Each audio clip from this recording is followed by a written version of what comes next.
ഹരിയോ എല്ലാവർക്കും നമസ്കാരം. ഭഗവത്ഗീത ജ്ഞാനയജ്ഞത്തിലേക്ക് ഏവരെയും സഹർഷം സ്വാഗതം ചെയ്യുന്നു.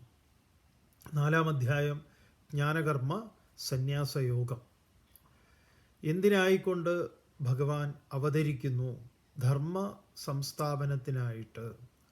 എവിടെയാണ് അവതരിക്കുന്നത്? അഹം ആത്മാനം സൃജാമി. നമ്മുടെ ഓരോരുത്തരുടെയും സ്വരൂപത്തിൽ തന്നെ ഉള്ളിലിരുന്ന് നമ്മൾക്ക് ഓരോരുത്തർക്കും ധർമ്മം ഉപദേശിച്ചുകൊണ്ട് തന്നെയാണ്. അരുത് എന്ന് പറയേണ്ടടുത്ത് ഉള്ളിൽ നിന്ന് അരുത് എന്ന് പറയുന്നുണ്ട്. ഇത് ചെയ്യൂ എന്ന് പറയേണ്ടടുത്ത് അത് ചെയ്യൂ എന്ന് ഉള്ളിൽ നിന്ന് കൃത്യമായൊരു ഇടപെടൽ ഉണ്ടാകുന്നുണ്ട്. നമ്മളതിനെ വിസ്മരിക്കുന്നു. അതിനെ കൊണ്ടുവരേണ്ടത് നമ്മുടെ ബുദ്ധി, മനസ്സ്, ഇന്ദ്രിയങ്ങൾ, ഈ 3 ഇടങ്ങളിൽ അത് മറയപ്പെട്ടിരിക്കുന്നു എന്നും പറഞ്ഞു. തുടർന്ന് ഭഗവാൻ പറയുന്നു 4-ാം അധ്യായത്തിലെ 9-ാമത്തെ ശ്ലോകം. ജന്മകർമ്മ ച മേ ദിവ്യം ഏവം യോ വേത്തി തത്വതഃ ത്യക്ത്വാ ദേഹം പുനർജന്മ നൈതി മാമേതി സോർജുന. വളരെ പ്രധാനപ്പെട്ട ഒരു ശ്ലോകമാണ്. ജന്മ കർമ്മ ച മേ ദിവ്യം. മേ ദിവ്യം ജന്മ, മേ ദിവ്യം കർമ്മ. ഏവം യഹ വേത്തി, ഏവം യഹ തത്വതഃ വേത്തി ത്യക്ത്വാ ദേഹം പുനർജന്മ നൈതി മാമേതി സോർജുന. ഹേ അർജുന, എൻ്റെ ജന്മവും എൻ്റെ കർമ്മവും. എന്താണ് എൻ്റെ ജന്മം?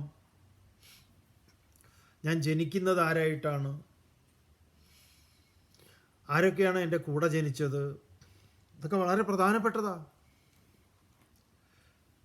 ഈ ഓരോരുത്തരായിട്ട് ജനിച്ചവരൊക്കെ കൊല്ലപ്പെടുകയായിരുന്നു. അങ്ങനെ 8-ാമനാണ് ഈ കൊല്ലും എന്ന് പറഞ്ഞിട്ടുള്ളത്. അപ്പോൾ ബാക്കിയുള്ളവരെയൊക്കെയോ? അപ്പോൾ എൻ്റെ ജന്മം ദിവ്യമാണ്, എൻ്റെ കർമ്മവും ദിവ്യമാണ്. തത്വചിന്തയിലൂടെ അറിയണം. ഏവം യോ വേത്തി തത്വതഃ എന്ന. അപ്പം ദേവകിയുടെ ആദ്യത്തെ ഈ 6 പുത്രന്മാരുണ്ട്. 7-ാമത്തതാണ് പെൺകുട്ടിയായിട്ട് മായാദേവിയായിട്ട് ഇതായിട്ടുള്ളൂ. അതിനെ കംസന് കൊല്ലാൻ പറ്റിയിട്ടില്ല. കയ്യിൽ നിന്ന് സ്ലിപ്പായി പോയതാണ് ആകാശത്തേക്ക്. എന്നിട്ട് അത് പറഞ്ഞു, കംസ അന്തക, നിനക്ക് ഉള്ള സമയതായിട്ടുണ്ട്, ഉടനെ താമസിയാതെ വരും എന്ന്. ജനിച്ചു കഴിഞ്ഞു എന്നൊക്കെ പറഞ്ഞു. എന്തായാലും പിന്നീട് കംസനെ വധിച്ചതിന് ശേഷം ഈ ദേവകിയും വസുദേവരും 2 പേരെയും കംസൻ്റെ കാരാഗ്രഹത്തിൽ നിന്ന് മോചിപ്പിച്ച് സമയത്ത് ഇതൊക്കെ കഴിഞ്ഞിട്ട് ദേവകി കൃഷ്ണനോട് ആവശ്യപ്പെടുന്നുണ്ട്, ഇവരെ എനിക്ക് കാണണം എന്ന്. അപ്പോൾ അവരെ കൃഷ്ണൻ ദേവകിയുടെ മുന്നിൽ ഹാജരാക്കുന്നതായിട്ട് ശ്രീമദ് ഭാഗവതത്തിൽ പറയും. 10ാം സ്കന്ധത്തിൽ വരുന്നുണ്ട്. അപ്പോൾ ഈ കുട്ടികളുടെ പേരെന്താണ്? വളരെ മനോഹരമാണ്. സ്മരോദ്ഗീത പരിഷ്വംഗ പതംഗക്ഷുദ്രഭൃഘൃണി ഷഡിമേ മത്പ്രസാദേന പുനർയാസ്യന്തി സദ്ഗതിം. ആരൊക്കെയാണ്? സ്മരൻ. ഈ ഭഗവാൻ അവതരിക്കണമെങ്കിൽ, ഭഗവാൻ ജനിക്കണമെങ്കിൽ ആദ്യം വേണ്ടത് എന്താണ്? ആദ്യം ഏത് പുത്രൻ ജനിക്കണം? സ്മരൻ. ആരെ ഈ സ്മരൻ എന്ന് പറഞ്ഞാൽ? സ്മരണ തന്നെയാണ്. സ്മരൻ. 2-ാമത്തവൻ്റെ പേര് ഉദ്ഗീതൻ എന്നാണ്. ഉദ്ഗാനം, ശബ്ദം, പ്രണവം. അതിനെ എന്താണ്? ഉദ്ഗാനം കൊണ്ട് പ്രണവത്തെ സൂചിപ്പിക്കുന്നു, ഓംകാര ഉപാസനയെ സൂചിപ്പിക്കുന്നു. ഉദ്ഗീതൻ 2-ാമത്തവനാണ്. 3-ാമത്തവന് പരിഷ്വങ്കനാണ്. ഇവരൊക്കെ വധിക്കപ്പെടേണ്ടതാണോ എന്ന് ചോദിച്ചു കഴിഞ്ഞാൽ ആരാണ് ഇവരൊക്കെ എന്നുള്ളതുണ്ട്. ഒന്ന് സ്മരന്, മനസ്സ് തന്നെയാണ് എല്ലാ സ്മരണകളും ഉണ്ടാക്കുന്നത്. അപ്പോൾ മനസ്സിനെ ജയിക്കേണ്ടേ വേണം. ഉദ്ഗീതൻ ശബ്ദം, ഉദ്ഗാനമാണ്, പ്രണവമാണെങ്കിലും എന്തൊക്കെയാണെങ്കിലും ശബ്ദത്തെ ജയിക്കേണ്ടേ അത് വേണം. മൂന്നാമത്തെ പുത്രൻ്റെ പേര് പരിഷ്വങ്കനാണ്. പരിഷ്വങ്കൻ എന്ന് പറഞ്ഞാൽ സ്പർശം എന്നാണ്. അപ്പം സ്പർശത്തെയും ജയിക്കണം. അവരൊക്കെ കൊല്ലപ്പെടണം, എന്നാലേ കൃഷ്ണൻ ജനിക്കുള്ളൂ. നാലാമത്തവൻ്റെ പേര് പതങ്കൻ എന്നാണ്. ഈ പതങ്കൻ എന്ന് പറഞ്ഞു കഴിഞ്ഞാൽ എന്താ? കണ്ണാണ്. പതിക്കുന്നത് എവിടെയാണോ പതങ്കൻ, രൂപമാണ്. അഞ്ചാമൻ ക്ഷുദ്രഭൃത്. ക്ഷുദ്രഭൃത് രസമാണ്, രസന. ആറാമത്തവൻ ഗൃണി, ഗന്ധം. ഇങ്ങനെ ശബ്ദസ്പർശ രസരൂപ ഗന്ധവും മനസ്സും, ഇതൊക്കെയാണ് ഇതിൻ്റെ പുത്രന്മാരായിട്ട്, കുട്ടികളായിട്ട് സിംബോളിക്കായിട്ട് അവതരിപ്പിച്ചത്. ഇതൊക്കെ വധിക്കപ്പെടേണ്ടതാണ്, എന്നാലേ കൃഷ്ണൻ എന്ന് പറയുന്നതിന് ജന്മം ഉണ്ടാവുള്ളൂ. അപ്പം എൻ്റെ ജന്മത്തെ എങ്ങനെ അറിയണം? താത്വികമായി അറിയണം. അല്ലെങ്കിൽ അത് വലിയ ബുദ്ധിമുട്ടാണ്. ഒരാളുടെ സാധാരണ മട്ടിൽ ജനിച്ച പുത്രനായി എന്നെ മനസ്സിലാക്കിയ ബുദ്ധിമുട്ടാണെന്ന് മുന്നിലേക്ക് ഇനി വരുന്നുണ്ട്, പറയുന്നുണ്ട്. അപ്പോൾ ജന്മകർമ്മജമേ ദിവ്യം ഏവം ദിവ്യം ജന്മം കർമ്മം. എൻ്റെ ദിവ്യമാർന്ന ജന്മവും എൻ്റെ കർമ്മങ്ങളും, എൻ്റെ എല്ലാ കർമ്മങ്ങളും അതുപോലെ അക്ഷരാർത്ഥത്തിൽ എടുത്താൽ നിങ്ങൾ പെട്ടുപോകും. അതാണ് നമ്മൾ പെട്ടിരിക്കണതേ. ഇതൊക്കെ പറഞ്ഞിട്ടും നമുക്ക് മനസ്സിലാവുന്നില്ല പലർക്കും. എന്നാലും കൃഷ്ണൻ അങ്ങനെ ചെയ്തില്ലേ, ഇങ്ങനെ ചെയ്തില്ലേ എന്നാ. ഈ കൃഷ്ണനല്ലേ ഇതൊക്കെ പറഞ്ഞു തരുന്നത്. ആരാ കൃഷ്ണനെ കൊണ്ട് ഇങ്ങനെ പറയിപ്പിക്കണത്? വ്യാസര്. ഇങ്ങനെ ചെയ്യിപ്പിച്ചതാരാ? വ്യാസര്. വ്യാസര് തന്നെയാണ് കൃഷ്ണനെ കൊണ്ട് ഇതൊക്കെ പറയിപ്പിക്കുന്നതും കൃഷ്ണനെ കൊണ്ട് ഇതൊക്കെ ചെയ്യിപ്പിച്ചിട്ടുള്ളതും. കൃഷ്ണനെ കൊണ്ട് മാത്രമല്ല, മഹാഭാരതത്തിലെ എല്ലാവരെ കൊണ്ട്. അപ്പോൾ യാതൊരുവനാണോ എൻ്റെ ദിവ്യം ജന്മം ദിവ്യം കർമ്മ തത്വതഃ വേത്തി, താത്വികമായി അറിയുന്നത്, സഹ അവൻ ദേഹം ത്യക്ത്വ, ശരീരത്തെ ഉപേക്ഷിച്ചിട്ട് പുനഃജന്മ ന ഏതി, പിന്നെ അവൻ ഈ ജനിമൃതികളാകുന്ന ഒരു ഇടപാടുണ്ടാവുന്നില്ല. കാരണം എന്താണ്? അവൻ എന്നെ അറിയുന്നു. പിന്നെ അവൻ ശരീരമല്ലെങ്കിൽ പിന്നെ അവനെന്ത്? പുനരഭി ജനനം, പുനരഭി മരണം. ഒരു തിരമാലയെ അറിയുകയാണ് എന്ത്, അല്ലെങ്കിൽ ഒരു കുമിളയോ നുരയോ പതയോ അറിയുകയാണ് ഞാൻ ജലമാണെന്ന്. പിന്നെ അതിനെന്ത് ജനിമൃതികളാണ്? പിന്നെ അത് നുരയാവട്ടെ, പതയാവട്ടെ, കുമിളയാവട്ടെ, തിരമാലയാവട്ടെ, ഈ പറഞ്ഞ നിങ്ങൾ എന്ത് പേര് കൊടുത്ത സമുദ്രങ്ങളാകട്ടെ, അതൊന്നും അതിന് ബാധകമല്ല. അതെന്താണ്? ജലം. അഹം ജലോസ്മി, ഞാൻ ജലമാണ്. പിന്നെ അതിന് പുനർജന്മമില്ല എന്ന് പറയുന്നത് അവിടെയാണ്. അപ്പോൾ പുനഃ ജന്മ ന ഏതി, പിന്നെയോ മാം ഏതി, എന്നെ പ്രാപിക്കുന്നു. അപ്പോൾ കുമിള ജലത്തെ പ്രാപിക്കുന്നു, തിരമാല ജലത്തെ പ്രാപിക്കുന്നു, ആഭരണം സ്വർണത്തെ പ്രാപിക്കുന്നു. പിന്നെ അതിനെന്തില്ല? ജനിമൃതികളില്ല എന്ന് പറഞ്ഞാൽ അറിവാണ്. അതുകൊണ്ട് വീതരാഗഭയക്രോധ മന്മയാ മാമുപാശ്രിതാ ബഹവോ ജ്ഞാനതപസാ പൂതാമദ്ഭാവമാഗതാഃ. വീതരാഗഭയക്രോധാഃ. രാഗം, ഭയം, ക്രോധം, ഇതൊക്കെ വീതം ഒഴിഞ്ഞിട്ടുള്ള, മാം ഉപാശ്രിതാഹ, എന്നെ ആശ്രയിച്ചിട്ടുള്ള. എവിടെയൊക്കെയാണോ മാം ഉപാശ്രിതാഹ എന്ന് പറയുന്നത്, ഉടനെ നിങ്ങളൊരു ഗുരുവായൂരപ്പൻ അല്ലെങ്കിൽ ശ്രീകൃഷ്ണൻ അങ്ങനെയുള്ളൊരു രൂപത്തിലേക്ക് വരണ്ട. പ്രപഞ്ചത്തിൻ്റെ പരമകാരണത്തെ ആരാശ്രയിക്കുന്നു, അതാണ് ഉപാശ്രിതാഹ. അങ്ങനെ ഉപാശ്രയിച്ചിട്ടുള്ളവരും ബഹവഹ ജ്ഞാനതപസഹ, അനേകം ജ്ഞാനമാകുന്ന തപസ്സോട് കൂടിയിട്ടുള്ളവർ, പൂതാഹ, പരിശുദ്ധന്മാരായി. പൂതന എന്ന് പറഞ്ഞാൽ പരിശുദ്ധയല്ലാത്തവൾ എന്നാണ്. അപ്പം ഈ പരിശുദ്ധയല്ലാത്തവളെയാണ് കൃഷ്ണൻ കൊല്ലുന്നത്, എന്നിട്ടോ പരിശുദ്ധമാക്കും. അപ്പോൾ അതൊരു സ്ത്രീയെ കൊല്ലലാണോ എന്ന് ചോദിച്ചാൽ അല്ല, അത് ആസുരികമായ ഭാവമാണ്.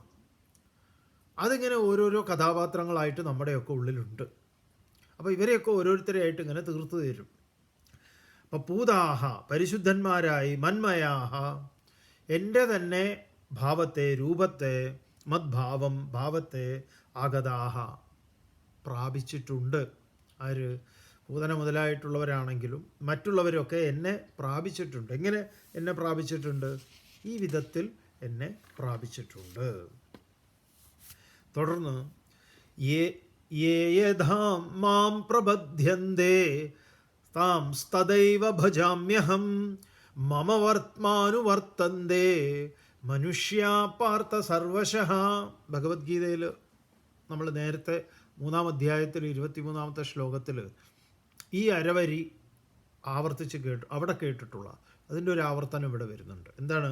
മമ വർത്തമാനുവർത്തന്തേ മനുഷ്യാ പാർത്ഥ സർവശഃ. മമ വർത്തമ, എൻ്റെ മാർഗത്തെ സർവ മനുഷ്യരും പിന്തുടരുന്നു എന്ന്. അവിടെ ഞാൻ കർമ്മം ചെയ്യാതിരുന്നു കഴിഞ്ഞാൽ ഞാൻ ലോകത്തിന് മാതൃകയാവും. ഏത്? ഞാനൊന്നും ചെയ്യാത്തവനായിട്ട്. എന്നിട്ട് അത് എന്നെ ആളുകൾ പിന്തുടരും. ഇവിടെ എന്താ പറയുന്നത്? യേ യഥാ മാം പ്രബദ്ധ്യന്തേ താം തദൈവ ഭജാമ്യഹം. ഹേ പാർത്ഥ, യേ യഥാ മാം പ്രബദ്ധ്യന്തേ, ആരൊക്കെയാണോ യഥാ മാം പ്രബദ്ധ്യന്തേ, എങ്ങനെയാണ് എന്നെ ആശ്രയിക്കുന്നത്, പ്രാപിക്കുന്നത്, അവരെ ഞാൻ അപ്രകാരം അനുഗ്രഹിക്കും. അങ്ങനെയുണ്ട്. നമുക്ക് എന്താണോ വേണമെന്ന് ആഗ്രഹിക്കുന്നത് അത് തന്ന് നമ്മളെ അനുഗ്രഹിക്കുമെന്ന് പറയാം. അപ്പോൾ ഈ കഷ്ടപ്പാടും ദുരിതങ്ങളും ഒക്കെ നമ്മൾ പലപ്പോഴും ഇങ്ങനെ ചോദിച്ച് മേടിക്കുന്നതാണ്, ഒരർത്ഥത്തിൽ അല്ലെങ്കിൽ മറ്റൊരർത്ഥത്തിൽ. അതുകൊണ്ടാണല്ലോ ഈ നാട്ടിലുള്ള ഈ നല്ല വർത്തമാനങ്ങളൊന്നും നമുക്ക് അത്ര വലിയ താല്പര്യമില്ലാതെ ഇത്തരം ദുരിതപൂർണങ്ങളായിട്ടുള്ള കാര്യങ്ങൾ കേൾക്കാനും കാണാനും അറിയാനും വേണ്ടി നമ്മൾ സമയം ചെലവഴിക്കുന്നത്. എന്തുകൊണ്ടാണ്? ഇതാണ് നമ്മുടെ താല്പര്യം. അപ്പോൾ അത് നമ്മളെ വിട്ടൊഴിയില്ല. അതിലൊന്നും നമുക്ക് താല്പര്യമില്ല, അതിലൊന്നും നമുക്ക് അത് കാണാനും കേൾക്കാനും നമുക്ക് താല്പര്യവും ഉണ്ടാവില്ല. പക്ഷേ അതല്ലല്ലോ. അപ്പോൾ എങ്ങനെയാണ് എന്നെ ഉപാസിക്കുന്നത്, എന്നെ ഭജിക്കുന്നത്, അതിനനുസരിച്ചായിരിക്കും ഞാനും അവർക്ക് വേണ്ട വിധത്തിൽ ഞാൻ ചെയ്യുന്നത്. ലോകത്തിൽ നിന്ന് നമുക്ക് കിട്ടുന്നത്, നമുക്കിപ്പോൾ കിട്ടിയിട്ടുള്ളതൊക്കെ നമ്മൾ തന്നെ ചോദിച്ച് മേടിക്കുന്നതാണെന്നാണ് പറയുന്നത്. അപ്പോൾ ചിലപ്പോൾ നിങ്ങൾ മറ്റുള്ളവരെ നോക്കിയിട്ട് പറയാം, അപ്പോൾ അവരുടെ കാര്യം നോക്കണ്ട. അവരെ സംബന്ധിച്ച് അവരുടേതായിട്ടുള്ള രീതിയിൽ അവർ സന്തുഷ്ടരായിരിക്കാം. നമുക്കാണ് ഈ സന്തുഷ്ടിയൊന്നും ഇല്ലാത്തത്. താൻ തഥാ ഏവ അഹം ഭജാമി, ഞാനും അതിനനുസരിച്ച് അവർക്ക് അനുഗ്രഹം നൽകുന്നു. മനുഷ്യാഹ സർവശഃ, എല്ലാ മനുഷ്യരും എല്ലാ പ്രകാരത്തിലും മമ വർത്തമ അനുവർത്തന്തേ, എൻ്റെ മാർഗത്തെ പിന്തുടരുന്നു. ഇവിടെയും ഭഗവാന്റെ മാർഗത്തെ പിന്തുടരുന്നു എന്ന് പറയുമ്പോൾ ഭഗവാൻ എന്ന് പറയുന്ന ഈ ആനന്ദമാർഗം ആത്യന്തികമായിട്ട് അവർക്കതാണ് വേണ്ടത്. പക്ഷെ അതറിയില്ല. കിട്ടുന്നവരെ ഇങ്ങനെ പോയിക്കോളും.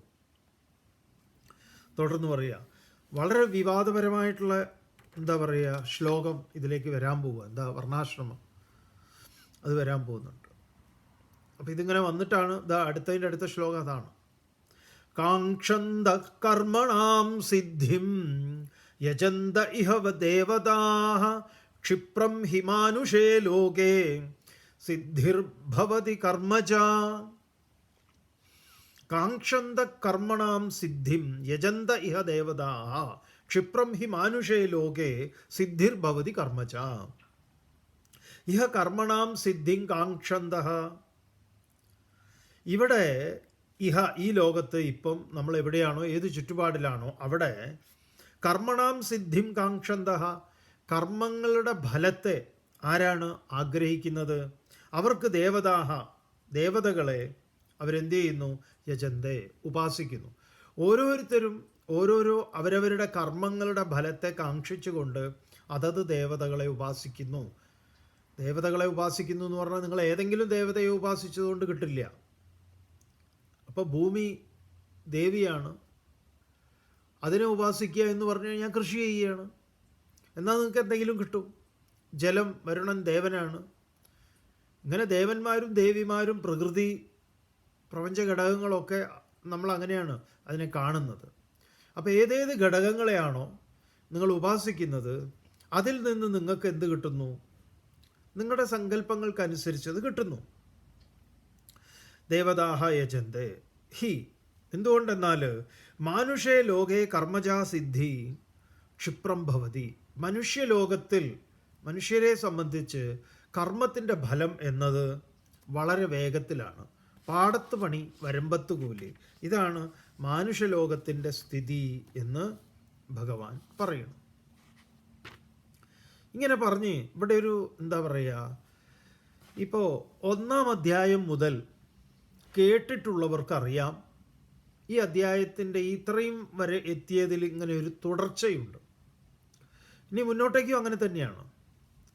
അപ്പോൾ ഇവിടെ ഇടയിലാണ് ഭഗവാൻ ഒരു കാര്യം പറയുന്നത്. അതാണ് ഏറ്റവും വലിയ വിവാദത്തിലായിട്ടുള്ള, ഭഗവത്ഗീത കത്തിക്കാൻ പ്രേരണയായിട്ടുള്ള ഒരു ശ്ലോകമാണിത്. തലയും വാലും ഇല്ല അറിയാതെ ഓരോന്നും എടുത്ത് പ്രയോഗിച്ചതാണ്. അപ്പോൾ ഇതിന് തൊട്ട് മുമ്പ് എന്താണ് പറഞ്ഞത്? അതിനു മുമ്പ് എന്താണ് പറഞ്ഞത്? അപ്പോൾ ഉപദേശിക്കാൻ തുടങ്ങിയ 2-ാം അധ്യായം 11-ാമത്തെ ശ്ലോകം മുതൽ ഇതുവരെ പറഞ്ഞിട്ടുള്ളത് എന്തൊക്കെയാണ് എന്നുള്ളത് ഏകദേശം ഒരു ധാരണയുണ്ടാവും. ധാരണയില്ലാത്തവരൊന്നുകൂടെ പോയി കേൾക്കുക. എന്നിട്ട് ഈ ശ്ലോകം നോക്കുക. ഇത് നമ്മൾ ഈ മാർക്കറ്റിൽ അരി വാങ്ങുന്നത് പോലെ എടുത്ത് ചാക്കിൽ കുത്തി ഇങ്ങനെ നോക്കിയെടുത്ത് കസർത്തുന്ന പോലെ കസർത്താൻ പറ്റുന്നതല്ല ഗീത. ഇവിടെ എന്താ പറയണത്? ചാതുർവർണ്ണ്യം മയാ സൃഷ്ടം ഗുണകർമ്മ വിഭാഗശഃ തസ്യ കർത്താരമഭിമാം വിദ്യകർത്താരമവ്യയം. നമ്മൾ ഈ ഭഗവത്ഗീതയിലേക്ക് നമ്മുടെ യുവത്വം തിരിയുന്നത് ഈ ശ്ലോകത്തിലാണ്. ഇതിനെ ചൊല്ലിയുള്ള ചർച്ചകൾ നടക്കുമ്പോഴാണ്. മാതൃഭൂമി ആഴ്ചപ്പതിപ്പിൽ ഇതിൻ്റെ ചർച്ചയൊക്കെ നടക്കുമ്പോൾ അത് ശ്രദ്ധിക്കാനിടയായി.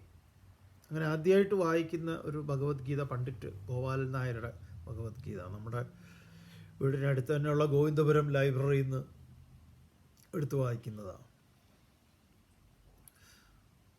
സത്യം പറഞ്ഞാൽ ആ പുസ്തകം തിരിച്ചു കൊടുത്തിട്ടില്ല, ഇന്നും നമ്മുടെ കയ്യിലുണ്ട്. അവിടുന്ന് മോഷ്ടിച്ചു എന്ന് വേണമെങ്കിൽ പറയാം. ഗീതയാണ് മോഷ്ടിച്ചതെന്നുള്ളതുകൊണ്ട് കുഴപ്പമില്ല.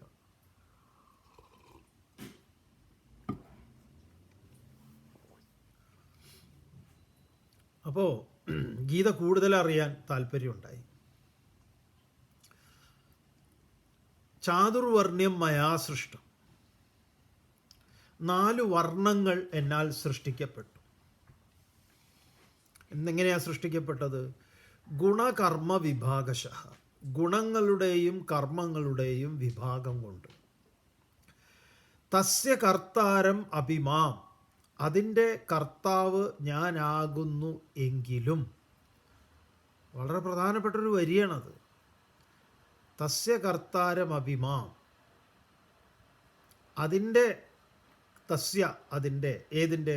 ചാതുർവർണ്ണ്യസ്യ, ആ 4 വർണ്ണങ്ങളുടെ കർത്താവ് ഞാനാകുന്നു എങ്കിലും അകർത്താരം മാം വിദ്ധി, വിദ്ധി അകർത്താരം അവ്യയം. തസ്യ കർത്താരം അഭിമാം വിദ്ധി അകർത്താരം അവ്യയം. അതിൻ്റെ അകർത്താവും ഞാനാണ് എന്ന് പറഞ്ഞാൽ അത് നിർമ്മിച്ചത് ഞാനാണ്, എന്നാൽ ഞാനല്ല അത് നിർമ്മിച്ചത്. അപ്പം ഇതെന്താണിത്? ഒരു കാര്യത്തിലെ കർത്താവും അകർത്താവുമായിട്ടിരിക്കുന്നത് എങ്ങനെയാണ് ഭഗവാൻ? ഇപ്പം നമ്മൾ ഇതിന് ഈ ബ്രാഹ്മണനെയും ക്ഷത്രിയനെയും വൈശ്യനെയും ശൂദ്രനെയും ഞാൻ സൃഷ്ടിച്ചു എന്നാണോ ഭഗവാൻ ഇവിടെ പറഞ്ഞത്? അല്ലേ അല്ല. കാരണം ബ്രാഹ്മണൻ, ക്ഷത്രിയൻ, വൈശ്യൻ, ശൂദ്രൻ എന്നുള്ള പേരെടുത്ത് കർമ്മങ്ങളെക്കുറിച്ച് പറയുമ്പം ഗുണത്രയ വിഭാഗയോഗവും മുന്നിലേക്ക് വരുന്നുണ്ട്. അവരുടെ ഓരോരുത്തരുടെ ജോലി എന്താണ്, അവരുടെ ആഹാര രീതി എന്താണ്. അല്ലാതെ ഞാൻ ഇവർക്ക് ഇന്ന് ആഹാരം കൽപ്പിച്ചു എന്നല്ല. ഏതേത് ആഹാരങ്ങൾ ഇഷ്ടപ്പെടുന്നത് ആരാണോ അവരൊക്കെ ഇന്ന ഗണത്തിൽപ്പെടുന്നതാണ്. ഇന്നെന്ന ജോലികളൊക്കെ ആരാണോ ചെയ്യുന്നത് അവർ ഇന്നെന്ന ഗണത്തിൽപ്പെടുന്ന ആളുകളാണ്. അപ്പോൾ ഓരോരുത്തരുടെ ജോലിയെക്കുറിച്ച് പറയുന്നുണ്ട്, ഓരോരുത്തരുടെ ഭക്ഷണത്തെക്കുറിച്ച് പറയുന്നുണ്ട്. അതിവിടെയല്ല, മുന്നിലേക്കാണ്. ഇവിടെ കർമ്മവും അകർമ്മവും ജ്ഞാനകർമ്മ സന്യാസ യോഗമാണിത്. ഈ അധ്യായത്തിൻ്റെ പേര് തന്നെ അതാണ്, ജ്ഞാനം, കർമ്മം, സന്യാസം. എങ്ങനെയാണ് കർമ്മവും അകർമ്മവും? വളരെ പ്രധാനപ്പെട്ടൊരു ശ്ലോകമാണ്. പക്ഷേ നമ്മളിതിനെ തെറ്റിദ്ധരിച്ചിരിക്കുക. നമ്മൾ ഈ പറഞ്ഞതുപോലെ വർണ്ണം എന്ന് പറഞ്ഞു കഴിഞ്ഞാൽ ഉടനെ ഇങ്ങനെ ഒരു പേരാ കൊടുത്തിരിക്കുന്നത്. അത് ആര് എവിടുന്നാണ് പ്രമാണം കിട്ടിയതെന്നൊക്കെ ചോദിച്ചു കഴിഞ്ഞാൽ അത് കുറച്ച് ബുദ്ധിമുട്ടായിരിക്കും. എന്നാൽ വർണ്ണത്തിന് എന്താണ് സംസ്കൃതത്തിൽ അർത്ഥം പറഞ്ഞിരിക്കുന്നത്? വൃണോതി ഇതി വർണ്ണ എന്നാണ്. വരിച്ചിരിക്കുന്നത് ഏതോ വർണ്ണം. നമ്മൾ പറയൂല്ലേ വർണ്ണം, നിറം, അതെ വർണ്ണമാണ്, വരിച്ചിരിക്കുന്നു. വൃണോതി ഇതി വർണ്ണ, ആവരണം ചെയ്യപ്പെട്ടത് എന്താണോ അത്.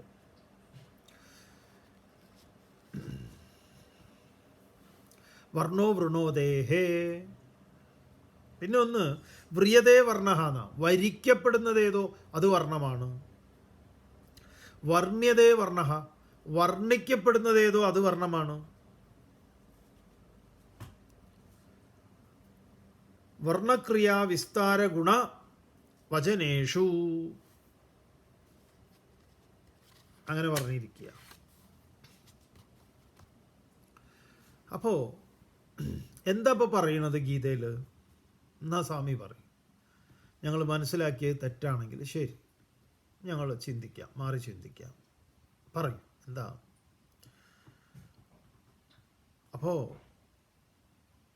ചാതുർവർണ്ണ്യം മയാ സൃഷ്ടം ഗുണകർമ്മ വിഭാഗശഃ തസ്യ കർത്താരമഭിമാം തസ്യ കർത്താരമ വിദ്യകർത്താരമവ്യയം.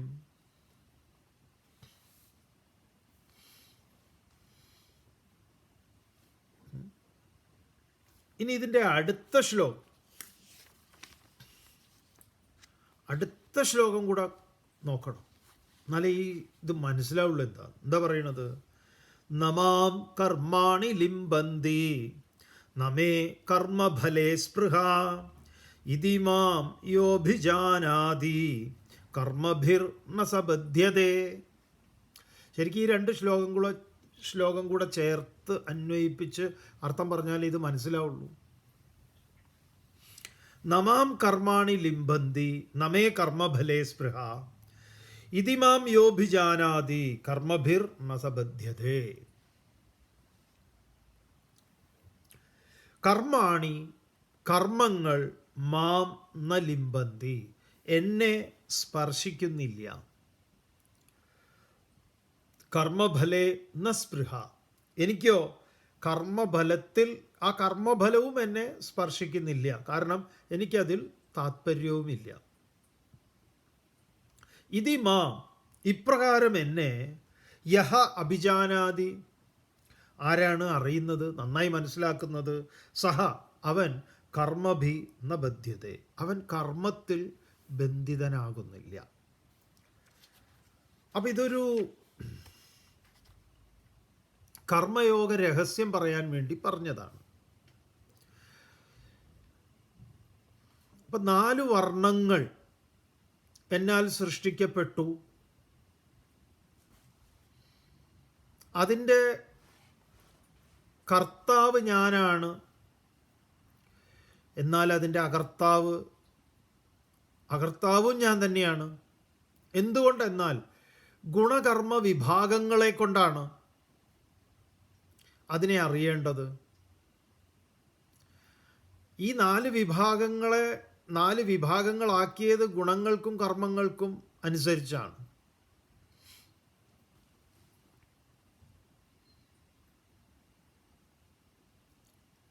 ഇത് നമുക്ക് ഇതിന് ഏറ്റവും അനുയോജ്യമായിട്ടുള്ള ഈ ഒരു ശ്ലോകം ഇതിനെ വ്യാഖ്യാനിക്കാൻ ദക്ഷിണാമൂർത്തി സ്തോത്രത്തിലൊരു ശ്ലോകമുണ്ട്. ശങ്കര ഭഗവത്പാദർ പറയുന്നത് അതിങ്ങനെയാ: നാനാചിദ്രഘടോദരസ്ഥിതമഹാ ദീപപ്രഭാഭാസ്വരം ജ്ഞാനം യസ്യതു ചക്ഷുരാദികരണദ്വാരാ ബഹിസ്പന്ദതേ ജാനാമീതി തമേവ ഭാന്തമനുഭാദ്യേതത് സമസ്തം ജഗത് തസ്മൈ ശ്രീ ഗുരുമൂർത്തയേ നമ ഇദം ശ്രീ ദക്ഷിണാമൂർത്തയേ. എന്താ പറയുന്നത്? ഒരു കുടം അനേക ദ്വാരങ്ങൾ. ആ കുടത്തിനകത്തൊരു ചിരാത് കത്തിച്ചു വെച്ചിട്ടുണ്ട്. ആ ചിരാതിലെ പ്രകാശം ഈ ദ്വാരങ്ങളിലൂടെ പുറത്തേക്ക് വരുന്നു. കണ്ണ്, മൂക്ക്, നാക്ക്, ത്വക്ക്, ചെവി, ഇങ്ങനെ. ഇതുപോലെയാണ്. ഇതിപ്പോ നമ്മുടെ ഈ പണ്ട് കാലങ്ങളിലൊക്കെ ഈ ഡാൻസ് പ്രോഗ്രാമൊക്കെ നടക്കുമല്ലോ, വായനശാലയുടെ എന്താ പറയുക, വാർഷികം, അല്ലെങ്കിൽ ക്ഷേത്രങ്ങളിലൊക്കെ, പഴയ കാലത്ത്. അപ്പോൾ ഈ നൃത്യങ്ങളും അങ്ങനെയുള്ള സ്റ്റേജ് പരിപാടികളൊക്കെ അവതരിപ്പിക്കുന്നതിന് സ്റ്റേജിനെ മൊത്തത്തിൽ കളറ് ഇടയ്ക്കിടയ്ക്ക് മാറ്റും. അങ്ങനെ മാറ്റുന്ന സാധനം ഒരു വലിയൊരു വട്ടത്തിലൊരു റിങ് ഉണ്ട്. അതിൽ വീണ്ടും ചെറിയ ചെറിയ റിങ്ങുകളുണ്ട്. അതിൽ ഈ വർണ്ണക്കടലാസ് ഒട്ടിച്ചു വെച്ചിരിക്കുന്നതാണ്. പച്ച, മഞ്ഞ, ചുവപ്പ്, നീല. പച്ചയും മഞ്ഞയും ചുവപ്പും നീലയുണ്ട്. ഇപ്പുറത്ത് അതിൻ്റെ മുന്നിലൊരു ബൾബുണ്ട്. ബൾബ് ഏത് നിറമെന്ന് ചോദിച്ചു കഴിഞ്ഞാൽ ബൾബിന് പ്രത്യേകിച്ച് നിറമൊന്നുമില്ല. ബൾബിൻ്റെ പ്രകാശം, നിറമുള്ള ബൾബല്ല. അപ്പോൾ ഈ ബൾബിൻ്റെ മുന്നിലേക്ക് ഈ പച്ച കാണിച്ചു കഴിഞ്ഞാൽ സ്റ്റേജ് മൊത്തത്തിൽ പച്ചയാവും. മഞ്ഞ കാണിച്ചാൽ മൊത്തം മഞ്ഞയാണ്, ചുവപ്പാണെങ്കിൽ ചുവപ്പ്, നീലയാണെങ്കിൽ നീല. അപ്പോൾ ഈ ബൾബിന് പറയാം എന്ത്, ചാതുർവർണ്ണ്യം, അല്ലെങ്കിൽ ഇലക്ട്രിസിറ്റിക്ക് പറയാം ചാതുർവർണ്ണ്യം മയാ സൃഷ്ടം, എന്നാൽ സൃഷ്ടിക്കപ്പെട്ടു, ബൾബിന് പറയാം. അല്ലെങ്കിൽ ഇലക്ട്രിസിറ്റിയാണ് കൂടുതൽ പറയാൻ യോഗ്യൻ. ഇലക്ട്രിസിറ്റി ഉവാച, ഭഗവാൻ ഉവാച എന്നുള്ളത് വിട്ടേക്കൂ. ഇലക്ട്രിസിറ്റി ഉവാച ചാതുർവർണ്ണ്യം മയാ സൃഷ്ടം, 4 വർണ്ണങ്ങൾ എന്നാൽ സൃഷ്ടിക്കപ്പെട്ടു. ഏതൊക്കെയാണ്? പച്ചയും മഞ്ഞയും നീലയും ചുവപ്പും. ഗുണകർമ്മ വിഭാഗശഃ, പ്രകാശം ഒരു വസ്തുവിൻ്റെ ആ പ്രതലത്തിലൂടെ കടന്നു പോകുമ്പോൾ അതിൻ്റെ സ്വഭാവം കൂടെ സ്വീകരിച്ച് പോകുന്നു. ഈ നീല അല്ലെങ്കിൽ പച്ചയൊക്കെ സ്റ്റേജിൽ ഇങ്ങനെ ഉണ്ടാവുന്നതിൻ്റെ ഒരു സയൻറ്റിഫിക് വിശദീകരണം നിങ്ങൾ എഴുതിക്കളയരുതേ ഇതിൽ കമൻ്റായിട്ട്. എന്തോ ആവട്ടെ, എന്തായാലും അവിടെ ഒരു പ്രതീതി ഉണ്ടാക്കുന്നുണ്ടല്ലോ. അതിങ്ങനെ ഒരു സ്വഭാവത്തിൽ നിന്നാണെന്നാണ് നമ്മൾ മനസ്സിലാക്കുന്നത്. അതിൻ്റെ ഗുണം സ്വീകരിച്ച് അത് അവിടെ എന്തുണ്ടാക്കുന്നു? പ്രകടമാക്കുന്നു. മഞ്ഞയുടെ മുന്നിൽ വയ്ക്കുമ്പോഴാണ് ഈ സ്റ്റേജ് മൊത്തം മഞ്ഞയാവുന്നത്. നീലയുടെ മുന്നിൽ വയ്ക്കുമ്പോൾ സ്റ്റേജ് നീലയാവും. അപ്പോൾ ഈ പ്രകാശം ഇതിൻ്റെ ഗുണത്തെയും കർമ്മത്തെയും എടുക്കും, ഗുണകർമ്മത്തിനനുസരിച്ച് കാണിക്കും. ഇതിൻ്റെ കർത്താവ് വാസ്തവത്തിൽ ആരാ? ഇലക്ട്രിസിറ്റി ആണ്. എന്നാൽ ആണോ? അല്ല. ആണ് അല്ല എന്ന് പറഞ്ഞ് നിൽക്കുന്നില്ലേ? ഇങ്ങനെ ഇതിൽ ഇലക്ട്രിസിറ്റിക്ക് അങ്ങനെ പറഞ്ഞുകൂടെ? കാരണം ഇവരുടെ ഗുണത്തിനനുസരിച്ചാണ് ഈ ബൾബ് പ്രകാശിച്ചതും ഈ പ്രതലത്തിലൂടെ പോകുമ്പോൾ പ്രകാശം അവിടെ പോയിട്ട് ഇങ്ങനെ നമ്മളെ കാണിക്കുന്നതും ഒക്കെ. അതിൻ്റെ കർത്താവ് ഞാനാണെങ്കിലും അതിൽ കർത്തൃത്വം എനിക്കില്ല. ഇതുപോലെ നമ്മുടെ ഉള്ളിൽ ഒരു ഇലക്ട്രിസിറ്റി ഉണ്ട്, ഒരു ചിരാത് കത്തിയിരിക്കുന്നുണ്ട്. അതിലൂടെയാണ് നമ്മൾ കാണുന്നത്. ഈ കാണുന്ന കാഴ്ചയിൽ ആർക്കും ഉത്തരവാദിത്വം ഇല്ല. ആ ജീവന്, ബോധത്തിന് ഉത്തരവാദിത്വമില്ല. കേൾക്കുന്ന കേൾവിയിൽ, ഗന്ധത്തിൽ, ഒന്നിലും തന്നെ. അപ്പം നമ്മുടെ കർമ്മങ്ങളിലൊന്നും, ഈ എടുക്കലും കൊടുക്കലും ഒന്നും കമ്പനിക്ക് ഉത്തരവാദിത്വമില്ല. കൃഷ്ണനാകുന്ന ബോധസ്വരൂപന് അതിൻ്റെ ഒന്നും ഉത്തരവാദിത്വം മൂപ്പർക്കുള്ളതല്ല. പക്ഷെ കണ്ണ് കാണുന്നു, കാത് കേൾക്കുന്നു, നാസിക മൂക്ക് മണക്കുന്നു, ഇതൊക്കെ ചെയ്യുന്നു, ഓരോന്നോരോ വൃത്തികൾ ചെയ്യുന്നു, അത്രയേ ഉള്ളൂ. അല്ല, അപ്പോൾ ഈ ബ്രാഹ്മണൻ, ക്ഷത്രിയൻ, വൈശ്യൻ, ശൂദ്രൻ എന്നൊക്കെ പറഞ്ഞതോ? ഈ ബ്രാഹ്മണൻ, ക്ഷത്രിയൻ, വൈശ്യൻ, ശൂദ്രൻ എന്ന് പറഞ്ഞാൽ ആരാണ്? ബ്രാഹ്മണൻ എന്ന് പറഞ്ഞു കഴിഞ്ഞാൽ പറഞ്ഞു, ബ്രാഹ്മണൻ്റെ ലക്ഷണം വജ്രസൂചികോപനിഷത്ത് വെച്ച് പറഞ്ഞു. ആ ബ്രാഹ്മണൻ ചെയ്യുന്ന ജോലി എന്ന് പറഞ്ഞു കഴിഞ്ഞാൽ പഠനം, പാഠനം, യജനം, യാചനം, ബ്രാഹ്മണൻ്റെ കർമ്മങ്ങളാണ്. യജിക്കുക, മറ്റുള്ളവരെ കൊണ്ടത് ചെയ്യിക്കുക, പഠിക്കുക, പഠിപ്പിക്കുക, പിന്നെ മേടിക്കുക, കൊടുക്കുക, അങ്ങനെയുള്ള 6 കർമ്മങ്ങളാണ്. അപ്പം അതാണ് അവരുടെ കർമ്മം. ഇങ്ങനെയുള്ള കാര്യങ്ങളൊക്കെ ഇത് സമൂഹത്തിൽ ആവശ്യമുള്ളതല്ലേ? ഒരു മോഡേൺ സൊസൈറ്റി എന്ന് പറഞ്ഞാൽ ഇങ്ങനെയുള്ള ആളുകളുണ്ടല്ലോ, പ്രൊഫസേഴ്സ്, ടീച്ചേഴ്സ്, ലെക്ചർമാർ, അവരാണ് എഡ്യൂക്കേഷൻ കൊടുക്കുന്നത്. അവരൊക്കെ ബ്രാഹ്മണരാ. ജോലി കൊണ്ട് അവർ ബ്രാഹ്മണരാ. കഴുത്തിലെ പൂണൂലും കാര്യങ്ങളൊക്കെ അത് വേറെ. നിങ്ങളിന്ന് ഏത് രാജ്യത്തെ എടുത്തു കഴിഞ്ഞാലും ഈ 4 സെക്ടർ വളരെ സ്ട്രോങ് ആയിരിക്കണം.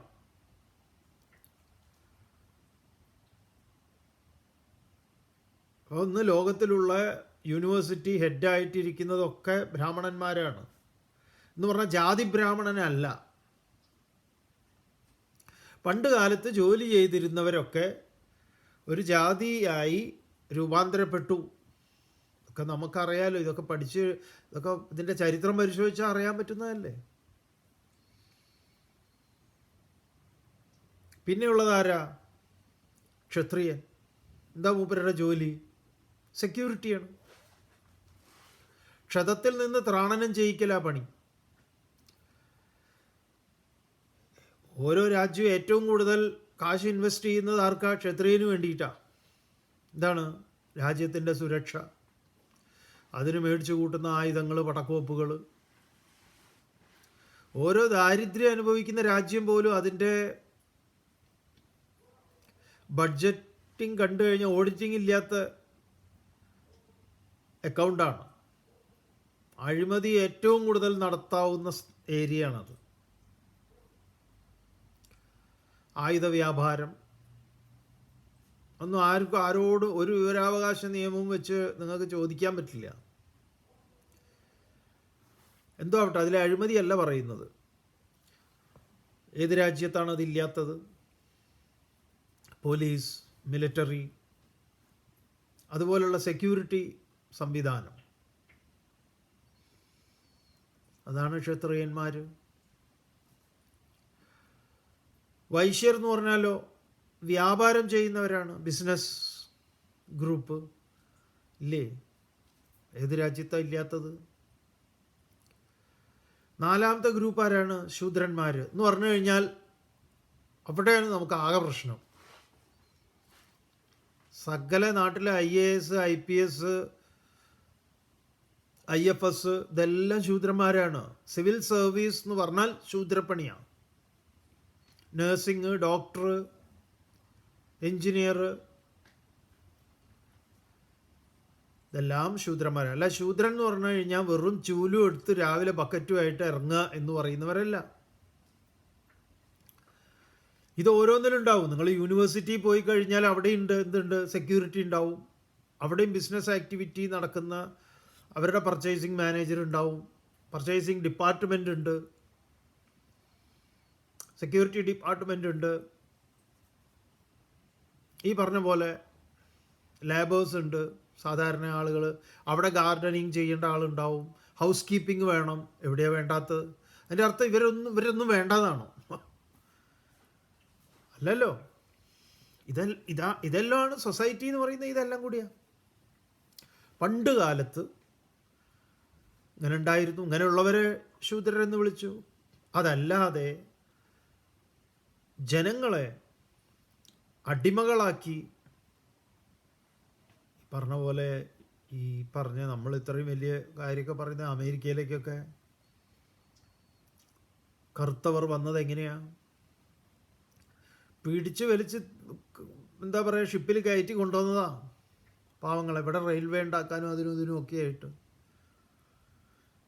ആളുകളെ വിലയ്ക്ക് വാങ്ങുമായിരുന്നുവല്ലോ. അടിമച്ചന്തകൾ ഉണ്ടായിരുന്നില്ലേ, മൂരിയും ഇതിനെയൊക്കെ വാങ്ങുന്നത് പോലെ.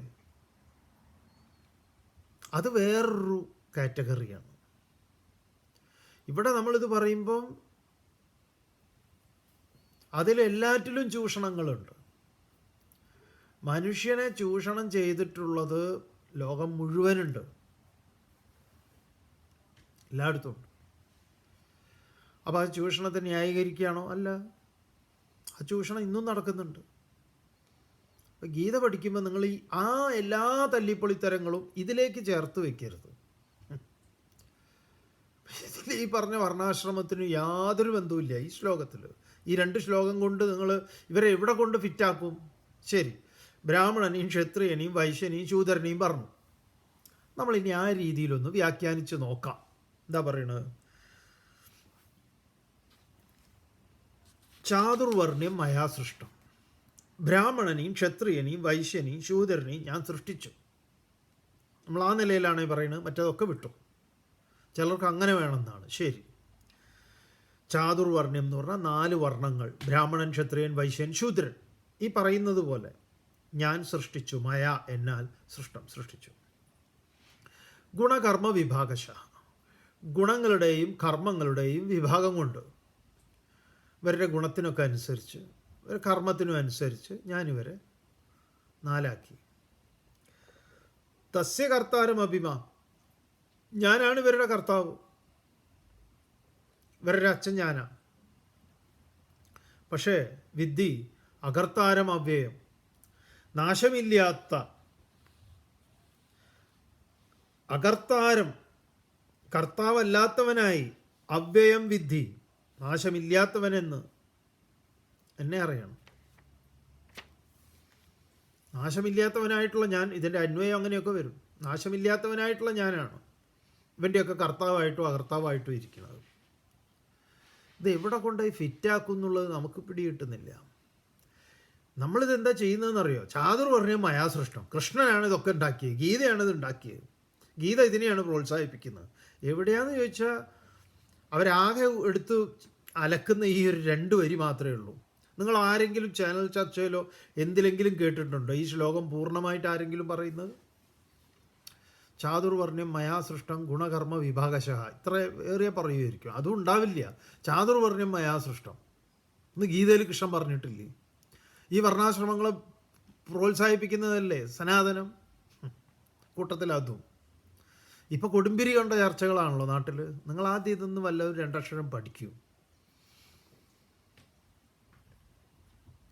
സത്യത്തിൽ ഈ 108 ദിവസം ഗീത പറയുമ്പോൾ 108 ദിവസം ഇത് കേട്ടവർക്ക് ഇത് നിങ്ങളും ആദ്യം മുതൽ ഇതിങ്ങനെ കേട്ടിട്ടുണ്ട്. ഇനി ഇവിടുന്ന് അങ്ങോട്ട് മുന്നോട്ടേക്ക് പോകുമ്പോഴും ഈ ബ്രാഹ്മണനും ക്ഷത്രിയനെ വൈശ്യനെ എവിടെ കൊണ്ടുവന്ന് ഫിറ്റാക്കും എന്നുള്ളത് നമുക്ക് പിടികിട്ടൂല. ഭയങ്കര ബുദ്ധിമുട്ടാണ് ഫിറ്റാക്കാൻ. ഇത് ഈ അടുത്ത ശ്ലോകം കൊണ്ട് എന്താ പറഞ്ഞത്? നമാം കർമാണി ലിംബന്തി നമേ കർമ്മഫലേ സ്പൃഹാഹ ഇതി മാം യോഭിജാനാതി കർമ്മഭിർനസ ബധ്യതേ. ശങ്കരഭാഷ്യത്തിൽ ആദ്യം കൊണ്ടുപോയി പണി കൊടുത്തത് ഇവിടെയാണ്. ദുഷ്ടന്മാർ ശങ്കരാചാര്യരുടെ അക്കൗണ്ടിലേക്ക്. ഇങ്ങനെ എന്തൊക്കെ ഉണ്ട് ഓരോരുത്തരുടെ അക്കൗണ്ടിൽ ഇപ്പോൾ ഓരോന്ന് ഇട്ട് കൊടുക്കുന്നുണ്ടല്ലോ.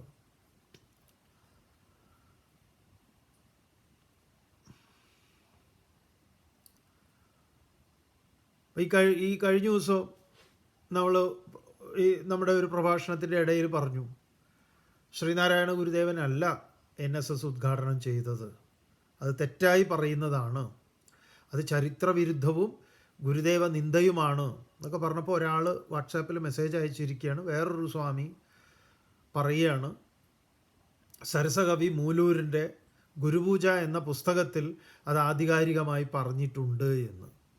അപ്പോൾ അത് അതിലേറെ അപകടമാണ്.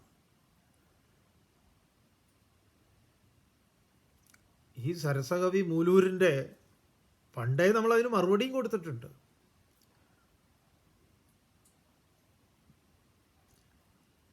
സരസകവി മൂലൂരിൻ്റെ മകനുമായിട്ട് അദ്ദേഹം മൂലൂർ ഫൗണ്ടേഷൻ്റെ ഉത്തരവാദിത്തമുള്ള ആളാണ്. സഹൃദയൻ തമ്പി, നമുക്കറിയാം, നമ്മളവിടെ പോയി താമസിച്ചിട്ടുള്ളതാണ്, അവിടെ ക്ലാസ് എടുത്തിട്ടുള്ളതാണ്. ഈ ഗുരുപൂജ നമ്മുടെ കയ്യിലുണ്ട്. അതിലങ്ങനെ ഒരു വരി പോലുമില്ല. വീണ്ടും വെറുതെ ഒരു പുസ്തകം എടുത്ത് ഇങ്ങനെയൊക്കെ പറയാന്ന് പറയുമ്പോൾ, അപ്പം ഇത് പോയി വായിക്കില്ല ആളുകളെ ഈ അണ്ടർ എസ്റ്റിമേറ്റ് ചെയ്യുന്നത് അതിലേറെ അപകടമല്ലേ. അപ്പം ഇങ്ങനെ പറഞ്ഞു കഴിഞ്ഞാൽ ആളുകൾ അത് വായിക്കില്ല, അല്ലെങ്കിൽ ആ പുസ്തകത്തിൽ അങ്ങനെ ഉണ്ട്, ഞാൻ കളവ് പറയാറില്ല എന്നൊക്കെ ആധികാരികമായിട്ട് അങ്ങോട്ട് പറഞ്ഞു കഴിഞ്ഞാൽ ആളുകൾ അങ്ങനെ വിശ്വസിക്കുന്ന കുറച്ച് പൊട്ടന്മാരുണ്ടാവുമായിരിക്കാം. ഇത് കേൾക്കുന്നത് നിങ്ങൾ ആരെങ്കിലും മൂലൂരിൻ്റെ, സരസകവി മൂലൂരിൻ്റെ, നാരായണ ഗുരുദേവൻ്റെ ധർമ്മപ്രചാരകനായിരുന്നു അദ്ദേഹം. അദ്ദേഹത്തിൻ്റെ ഒരു മനോഹരമായ കവിത ഉണ്ട് വൈക്കം സത്യാഗ്രഹത്തോടനുബന്ധിച്ച്. അന്ന് അദ്ദേഹം ചെറിയ കുട്ടിയാണ്. ഗുരുദേവൻ പ്രോത്സാഹിപ്പിച്ച് കൊണ്ടുവന്ന ആളാണ്. ഗുരുദേവൻ്റെ ധർമ്മപ്രചാരകനും ആയിരുന്നു അദ്ദേഹത്തിൻ്റെ അവസാന കാലം വരെ. അദ്ദേഹത്തിൻ്റെ കുടുംബത്തിലെല്ലാവരും ഇപ്പോഴും അതെ. അപ്പോൾ ആ ഗുരുപൂജ എന്നുള്ള ബുക്ക് തന്നെ ശ്രീനാരായണ ഗുരുദേവന് ഡെഡിക്കേറ്റ് ചെയ്യുന്ന പുസ്തകമാണ്. ഗുരുപൂജ എന്ന് അതിന് പേര് കൊടുക്കുന്നത് അതുകൊണ്ടാണ്.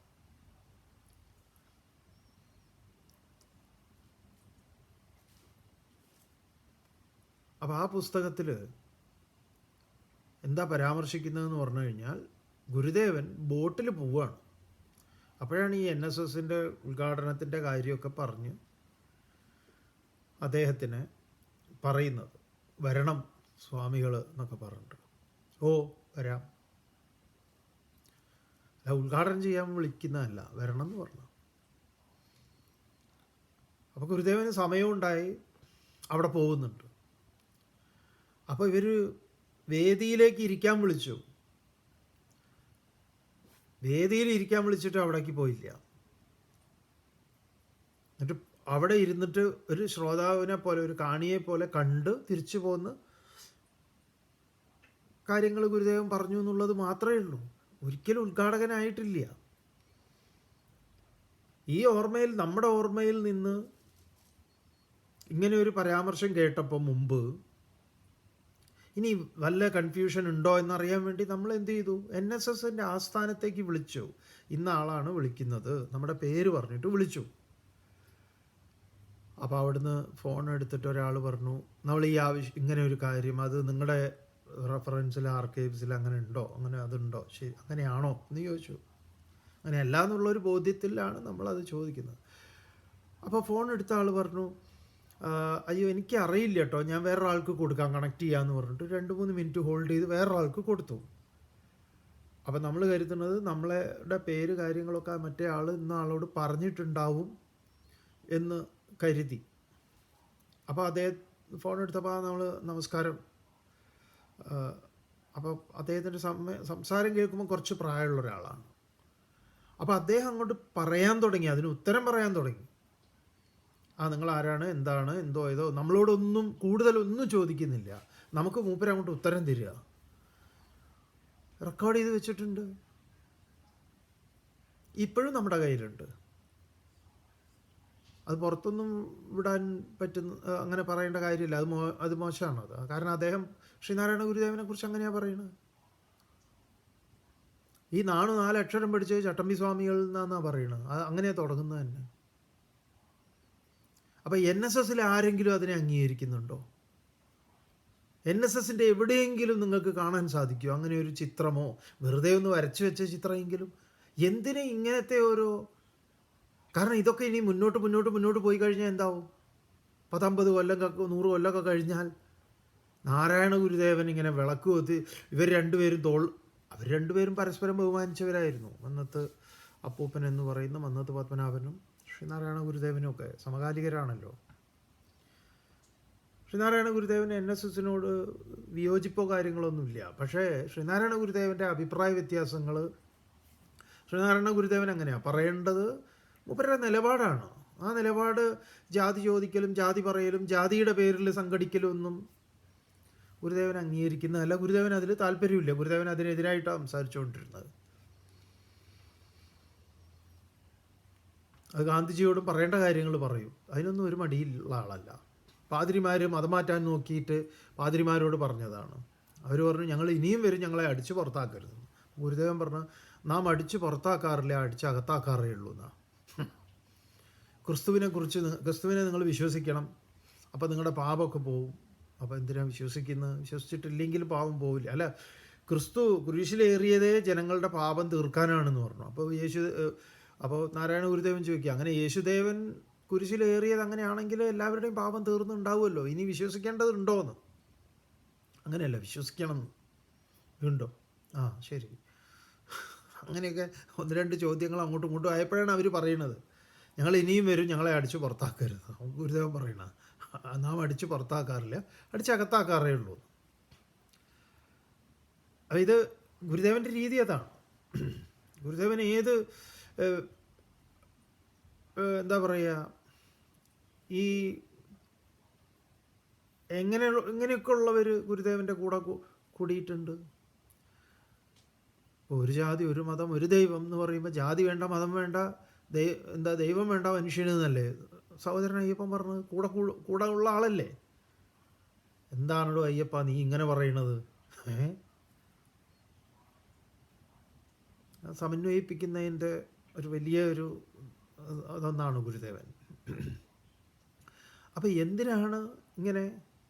ഇതൊക്കെ ഇങ്ങനെയായിത്തീരും. അതുപോലെ തന്നെ ഇതും ചാതുർവർണ്ണ്യം. ഇവിടെ ഇതിന് യാതൊരു ബന്ധവുമില്ല, പക്ഷേ ഇവിടെ കൊണ്ടുപോയിട്ടാണ് ഇതിനെ തളച്ചിരിക്കുന്നത്. ഈ ബ്രാഹ്മണൻ, ക്ഷത്രിയൻ, വൈശ്യൻ, ശൂദ്രൻ, എവിടെയാ ഫിറ്റാവുക? ഇവിടെ ഫിറ്റാക്കാൻ പറ്റണ്ടേ? അടുത്ത ശ്ലോകം കൊണ്ട് ഇതിനെങ്ങനെ ചേരും?